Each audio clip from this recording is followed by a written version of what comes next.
हजारों की संख्या में दोनों ही तरफ के लोगों की जान जा रही है। शहर के शहर खंडहर बना दिए गए हैं। ये तबाही आगे कितने दिनों तक जारी रहने वाली है, कुछ भी कहा नहीं जा सकता। यूक्रेन की बर्बादी का आंखों देखा हाल आप तक पहुंचाने के लिए एबीपी न्यूज की टीम वहां मौजूद है। युद्ध किन हालातों में और कैसे लड़ा जा रहा है, ये दिखाने के लिए मेरे सहयोगी मृत्युंजय सिंह अपने साथ आसिफ खान के साथ जंगल में 23 किलोमीटर भीतर पहुंचे, जहां रूसी सेना अपने बंकर, अपना बेस बनाकर रह रही है। ग्राउंड जीरो से हमारी एक खास रिपोर्ट देखिए। रूस और यूक्रेन के बीच जंग जारी है। दोनों ही तरफ से जबरदस्त गोलाबारी हो रही है। अब रूसी सेना ने यूक्रेन के पूर्वी छोर पर अपने हमलों को तेज कर दिया है। एबीपी न्यूज की टीम यूक्रेन में ग्राउंड जीरो पर मौजूद है। एबीपी न्यूज संवाददाता मृत्युंजय सिंह और वीडियो जर्नलिस्ट आसिफ खान उस जंगल में पहुंचे जहां रूसी सेना ने अपना बंकर और बेस बनाया था। 38 दिनों तक रूसी सेना यहीं पर रही। इस बंकर तक पहुंचने के लिए एबीपी न्यूज की टीम जंगल में 23 किलोमीटर अंदर गई।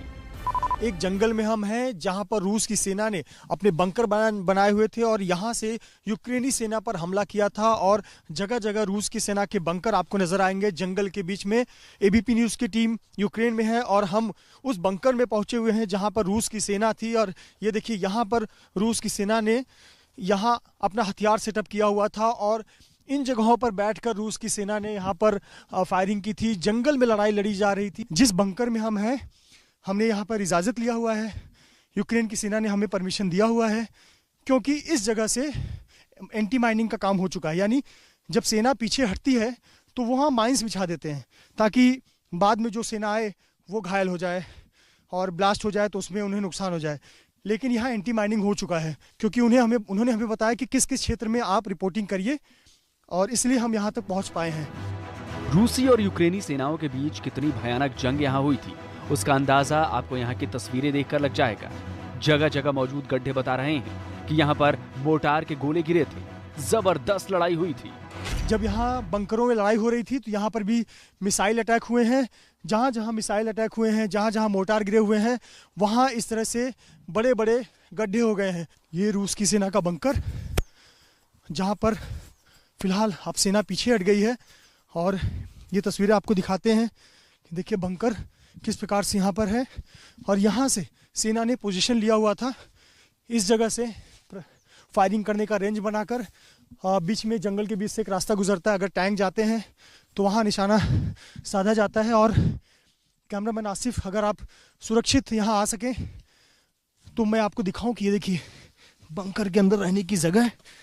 इस जगह पर सेना के लोग यहाँ रहते थे। ये देखिए यहाँ पर बाकायदा यहाँ पर सपोर्ट है, लकड़ी का जैसे घर होते हैं, मजबूत लकड़ी है। ऊपर प्लास्टिक का चद्दर डाला गया है। लगभग 38 दिनों तक थी और 38 दिनों के बाद रूस की सेना यहाँ से निकली है। तो ये देखिए, और बंकर जो बनाया जाता है उसके ऊपर इस प्रकार से झाड़ियाँ रख दी जाती हैं ताकि लगे कि ये एक जंगल का हिस्सा है। हर तरफ युद्ध की गवाही देते हुए सामान पड़े हुए हैं। सड़कों पर टैंकों के निशान अभी तक मौजूद हैं। हथियारों को रखने वाले बक्से पड़े हुए हैं। कई जगहों पर तो मिसाइलें भी पड़ी हुई मिली। इतने बड़े बड़े यहाँ पर रॉकेट यहाँ पर लॉन्च किए गए, हमले किए गए। ये देखिए उसके कुछ हिस्से यहाँ पर पड़े हुए हैं। ये इस प्रकार के मिसाइल यहाँ पर लॉन्च किए गए।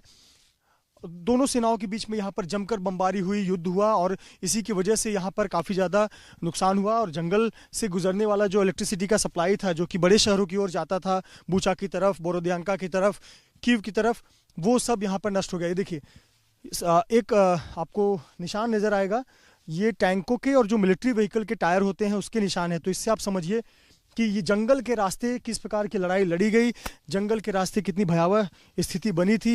ये देखिए हमें यहाँ पर क्या देखने को मिल रहा है, ये किसी मिसाइल का हिस्सा जो यहाँ पर गिरा हुआ है। और ये देखिए ये हमें इस पर क्या लिखा हुआ है, ये इसमें ज़रूर हथियार आते हैं। हाँ देखिए ये मिसाइल यहाँ धंस गया है, इसे हम हाथ नहीं लगाएंगे। ये मिसाइल यहाँ पर धंस गया है, गड्ढा हो गया है और थोड़ा सा हिस्सा आप देख सकते हैं यहाँ पर मिट्टी में। रूसी सेना ने यहाँ अपने रहने खाने पीने तक का इंतजाम किया हुआ था। सैनिकों के सोने के लिए बिस्तर बने थे।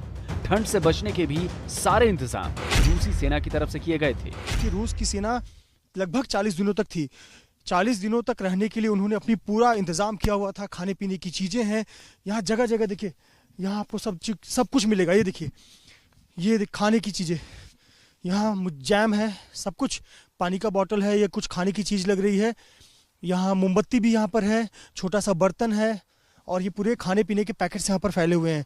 चूल्हा देखिए किस तरह से बनाया गया है, 2 लकड़ी के 2 लोहे के जो रॉड्स हैं उसके बीच में ये चूल्हा बनाया गया है। यहाँ पर वो खाना बनाते थे। इस प्रकार से यहाँ पर रूस की सेना यहाँ पर थी। आपको ये देखिए बंकर, यहाँ रहने का भी ठिकाना है। इस प्रकार से इन्होंने यह बंकर बनाया था कि आसानी से रह सके। जरा कैमरामैन आसिफ थोड़ा सा कैमरा नीचे करके दिखाएं। यहाँ कंबल भी है, गद्दे भी हैं। इस ठंड में यहाँ पर रूस की सेना तैनात थी और उन्होंने अपनी पूरी व्यवस्था कर रखी थी। एबीपी न्यूज ने पूरे इलाके की पड़ताल की। जमीन पर पड़ी गोलियां दिख रही थी।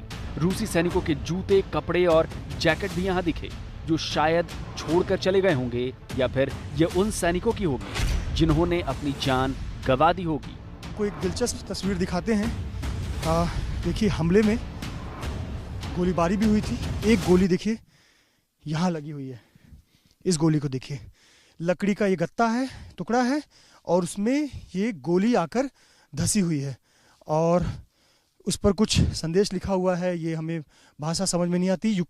ये मुझे लगता है यूक्रेन की सेना का बुलेट होगा, क्योंकि यहाँ देखिए यूक्रेन का एक साइन, जो इनका राष्ट्रीय चिन्ह है, उसका साइन है और कुछ मैसेज लिखा हुआ है। तो इससे आप समझिए। और ये देखिए बुलेट्स, ये बुलेट्स देखिए, ये बुलेट्स देखिए, बहुत सारे यहाँ पर बुलेट्स हैं, यानी यहाँ जमकर गोलीबारी भी हुई होगी। और ये देखिए रूसी सैनिकों के कपड़े हैं, यहाँ पर उनके जूते हैं, उनके कपड़े हैं, उनके इस्तेमाल की गई चीजें हैं। यहाँ पर जैकेट्स नजर आ रहे हैं।